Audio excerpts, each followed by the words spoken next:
Então, o nosso esforço até agora ali com a busca binária foi assim, primeiro, obviamente, bolar o algoritmo, né, da busca binária, tá? Bolar, entender o algoritmo, né, o algoritmo recursivo, a gente fez alguns exemplos. E aí a gente começou a parte da análise. E na parte da análise o que a gente fez até agora ali foi só assim, tentar entender aquela questão do tamanho que ficam os dois lados, né, das chamadas recursivas, tanto para caso par quanto para caso ímpar, porque a gente queria chegar na relação de recorrência, tá? Então, a gente chegou na relação de recorrência, né? E, bom, agora o que falta é resolver, né, de fato, a relação de recorrência, tá? Então, a gente vai resolver aqui no quadrinho branco. Então, a relação de recorrência que a gente chegou é a seguinte.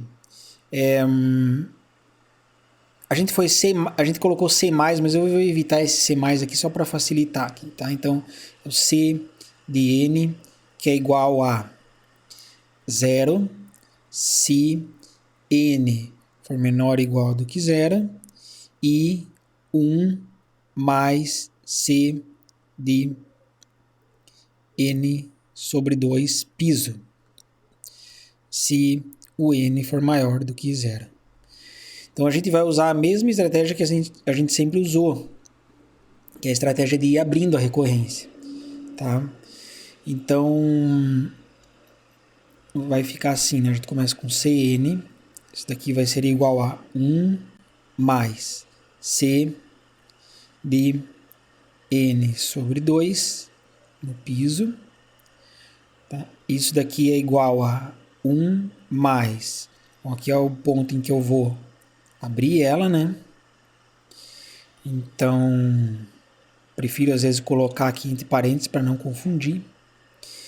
1 mais C de N sobre 2 ao quadrado. Então, percebam aqui que eu já estou usando aquele fato, né? O fato que quando você faz, né, N dividido por 2 piso, dividido por 2 piso, né? Isso daqui é igual a N sobre 2 ao quadrado piso, tá? Então, eu usei esse fato aqui.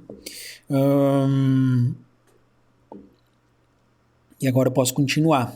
Então aqui eu só vou ajeitar a casa, vai ficar 2 mais C de N sobre 2 ao quadrado piso.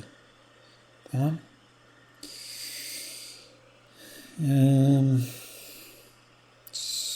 Vou apagar aqui um pouquinho aqui. Ficar assim, C. Aí, melhorou. Ok, vamos abrir novamente. Tá? Abrindo aqui. O que eu vou ter? 2 mais 1 mais C de N sobre 2 ao cubo. Isso daqui é igual a 3 mais C de N sobre 2 ao cubo no piso. Bom, a história de a gente ir abrindo a recorrência aqui, ela sempre serve assim para a gente começar a identificar um padrão. E eu acredito que nesse ponto aqui, o padrão ele já tá identificável aqui, né? Porque a gente precisa identificar o padrão? Porque a gente quer dizer assim, olha, se a gente fizer várias vezes esse procedimento de abrir a recorrência, né? O que a gente vai chegar aqui, né, no final, tá? Então, qual que é o padrão aqui que a gente consegue identificar? Bom, aqui eu tenho 1 e aqui eu tenho 2 elevado a 1, tá? Agora, aqui eu tenho 2 e aqui eu tenho 2 elevado a 2. Aqui eu tenho 3 e aqui eu tenho 2 elevado a 3, tá? Então, se eu fizer esse processo diversas vezes, tá? Eu vou falar o número U de vezes, eu vou ter U mais C de N sobre 2 elevado a U no piso. Certo? Deixa eu apagar esse lado aqui.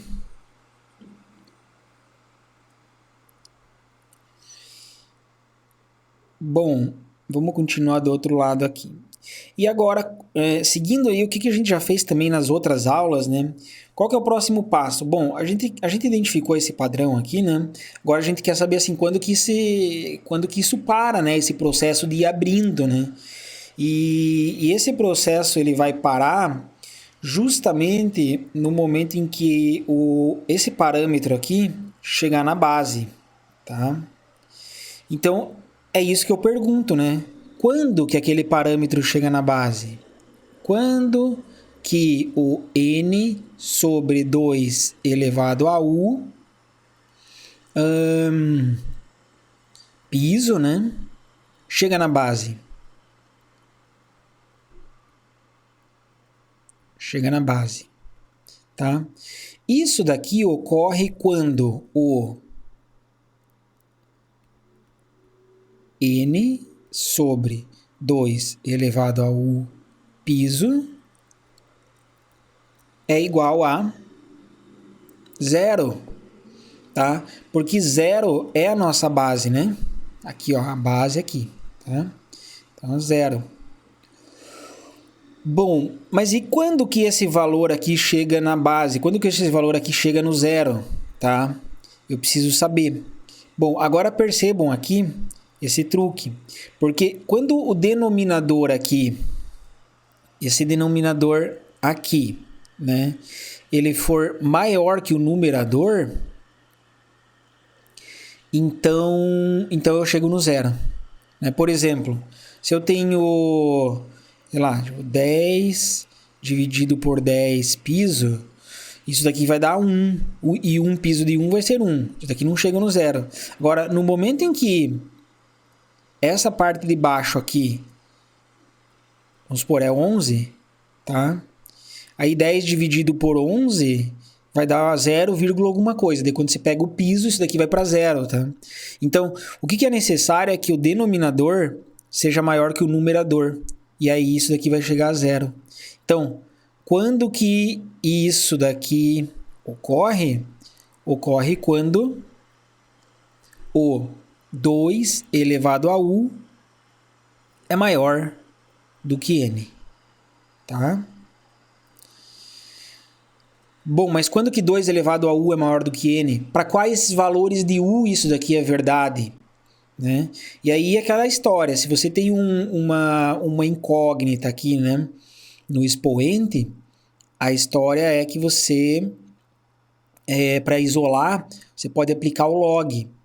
Então, aplicando o log dos dois lados, a gente aplica log na base 2, de 2 elevado a u, maior do que log na base 2 de n. E aí a gente tem aquela regrinha lá do log, não sei se vocês lembram, né? Que você pega o expoente aqui e puxa para fora multiplicando. E aí fica log de 2 na base 2, que é 1. Então a gente teria que o u tem que ser maior do que log de n na base 2, tá? Bom, isso daqui é a resposta final, u maior do que log de n na base 2? Não é a resposta final. Por que não é a resposta final? Porque eu estou falando assim, ó, quando u for maior do que log de n na base 2, ele chega na base. Não está errado falar isso, mas não é bem preciso o que eu estou falando aqui. Porque, por exemplo, vamos supor, se log de n na base 2 é o número 10, eu estou falando então assim que o u tem que ser maior do que 10. Pô, mas u ser maior do que 10 pode ser 1 milhão, né? Então, para ser mais preciso aqui, o que eu quero é o menor u que ultrapassa 10. No caso, seria 11. Tá? Então, eu quero o menor u que ultrapassa 10. No caso específico aqui, eu quero o menor u que ultrapassa log de n na base 2, tá? Então, qual é o menor u? E o u, ele é um número que é natural. Por que é natural? Porque o u é o número de vezes que você abre que você faz esse processo de abrir aqui, né? Você não pode abrir 1,5 vezes, né? Então, eu quero saber qual que é o menor U, número natural, tá? Tal que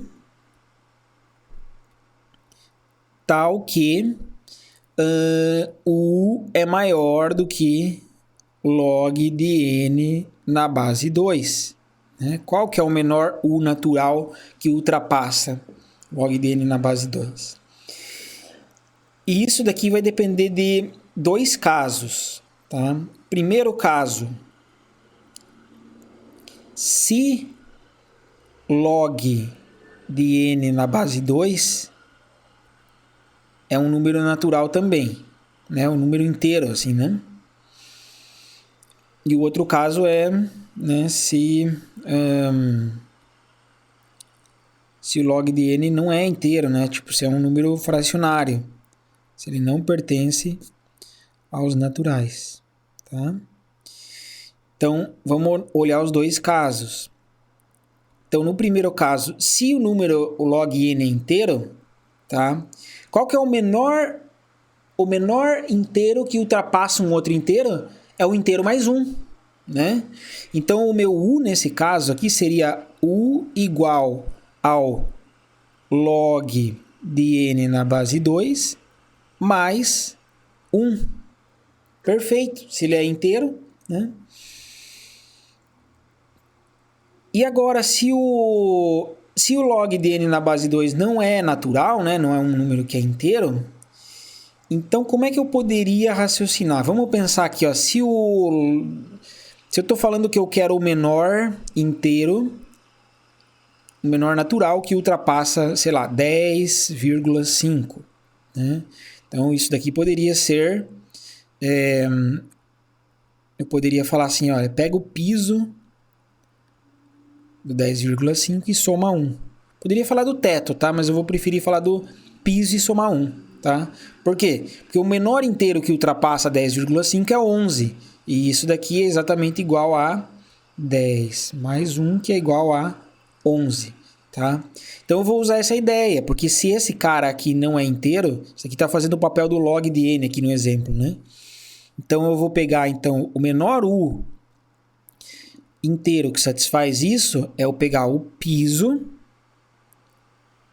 do número de log de n na base 2 e somar 1, tá? Beleza. Mas percebam o seguinte.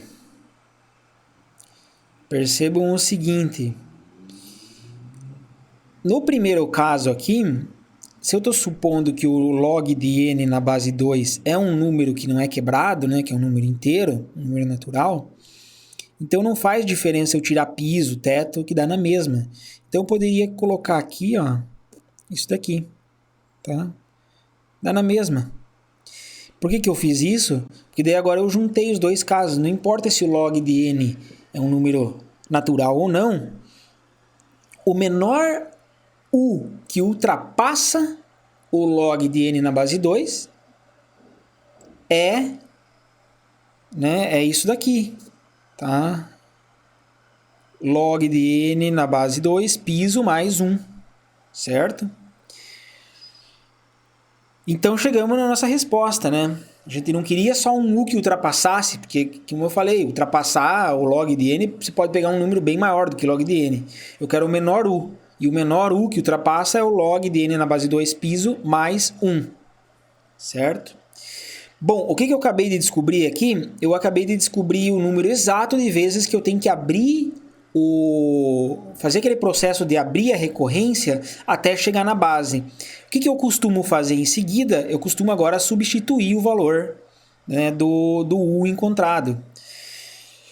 Então eu vou escrever assim, ó, substituindo o U encontrado,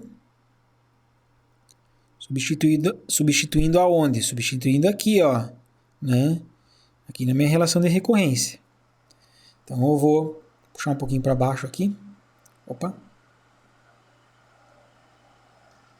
Para a gente continuar nosso raciocínio aqui. Então, substituindo o valor de U encontrado, o meu C de N, ele era igual a U mais... Ainda não substitui isso, eu estou copiando ali o que tinha antes. N sobre 2 elevado a U. Tá? Agora sim, substituindo, eu vou... Então, substituir o U vai ficar log de N na base 2 mais 1. Eu tenho que substituir o U aqui também dentro. Aqui, né? Então, mais C de N sobre 2 elevado a log de N na base 2 mais 1.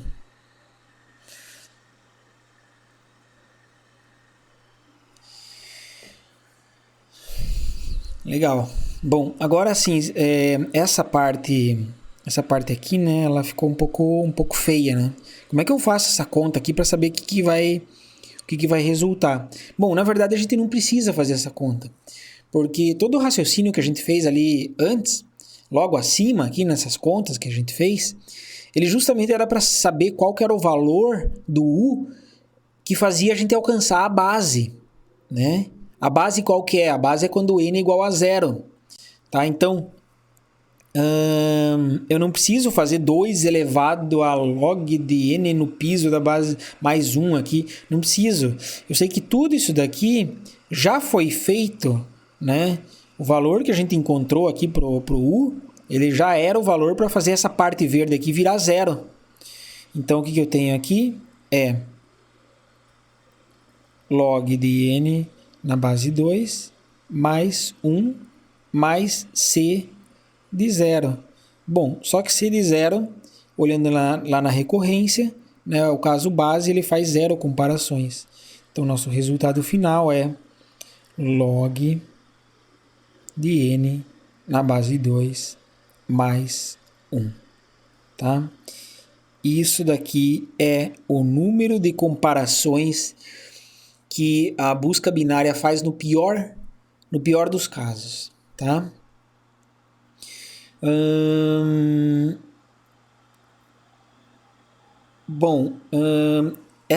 Então assim, a gente fez aqui um raciocínio complicado aqui, né, agora, para resolver a recorrência, tá? Voltando lá para os nossos slides, tá? Então até tem aqui uma tentativa aqui do que eu fiz aqui, ó. Abrindo a recorrência, tá? Qual o valor de U para chegar no C de 0, tá? Aquela história, ocorre quando o denominador é maior que o numerador. Aí quando você isola, você vai ter que o U é maior do que log de n na base 2. Só que a gente tem que quebrar em dois casos, que o log de n pode ser inteiro ou fracionário, né? E aí, ó, nos dois casos, tanto inteiro quanto fracionário, a gente chega no mesmo valor de U. E aí, substituindo, a gente chega no valor final aqui, tá? Ok. E aí a nossa conclusão é assim, ó. Para um vetor de tamanho n, o número de comparações com elementos do vetor no algoritmo busca binária é, no pior caso, log de n na base 2, piso mais 1. Tá? Pergunta é, e para o melhor caso? Tá? Para o melhor caso, é bem simples, basta a gente voltar aqui no nosso código. Tá? Então, eu vou voltar um pouquinho aqui. Aqui, ó. Então, o que acontece, né? Lembrando, né? Melhor e pior caso, o que é? Não vai dizer que o pior caso é quando o tamanho do vetor é muito grande e o melhor caso é quando o tamanho do vetor é muito pequeno. Não é isso que é melhor e pior caso. Melhor e pior caso é você supor que você está trabalhando sempre com um número fixo aqui do vetor, n, né? E aí são os tipos dos valores que estão dentro do vetor, o tipo da tua entrada, né? De maneira geral, tá? Então, supondo que você está trabalhando com um vetor aí, um tamanho fixo, né? Como é que tem que ser a entrada do teu problema para ele te dar o melhor caso? Muito simples. Você teve a sorte de que o elemento que você estava buscando, o elemento x, é exatamente igual ao primeiro elemento do meio lá do vetor, tá? Então, nesse caso aqui, você só ia fazer uma única comparação, tá? Você ia fazer uma comparação, teve muita sorte, achou o elemento lá na posição do meio e devolve qual que é a posição do meio, tá? Fez uma comparação com o elemento do vetor, certo? Então esse seria o melhor caso. Bom, o melhor caso é se a gente tiver muita sorte mesmo, né? Mas é interessante pensar que a busca binária, no pior dos casos, ela te dá lá o log de n, né? Aproximadamente, aquele piso do log de n. E aí, se a gente for comparar aqui, vou fazer só uma tabelinha bem rápida aqui, só para assim, ilustrar um pouquinho, né? Se eu tenho n e aqui eu tenho comparação lá o log de n na base 2, tá? Eu vou ignorar o piso e vou ignorar esse mais 1 aqui porque faz muito pouca diferença. Se eu estou trabalhando com, por exemplo, um vetor de 1000 elementos, o log de n ele vai ser aproximadamente 10, tá? Se eu estou trabalhando com um vetor de 1 milhão de elementos, o log de n vai ser aproximadamente 20. Se eu estiver trabalhando com um vetor de 1 bilhão de elementos, o log de n vai ser aproximadamente 30, tá?